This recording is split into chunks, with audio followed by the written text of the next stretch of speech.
మొత్తం బోర్లు కూడా నీళ్లు లేకుండా అయిపోతున్నాయి. అందుకే మొన్న ఎలక్షన్ లో చెప్పాను, 42 సంవత్సరాలు అయింది, ఇంకా తాగడానికి నీళ్లు లేవు. ఈసారి నేను గెలిస్తే టెక్కలి నియోజకవర్గంలో ప్రతి ఊరికి ప్రతి ఇంటికి స్వచ్ఛమైనటువంటి తాగునీరు ఇస్తానని చెప్పి మీ అందరికీ మాట ఇచ్చాను. ఇచ్చిన మాట ప్రకారం మొదటి విడతగా 100 కోట్ల రూపాయలు శాంక్షన్ చేశాను.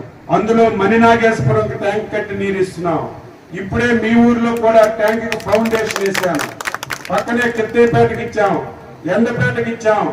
మీ పంచాయతీలో అన్ని గ్రామాలకి ట్యాంకులు కట్టి ట్యాంకు నుంచి ప్రతి ఇంటికి కొలాయి 6 మాసాల్లో ఇచ్చే కార్యక్రమానికి శ్రీకారం చుట్టాం. ట్యాంకు కట్టి కొలాయిలుంటే ఉపయోగం లేదు, నీరు ఉండాలి.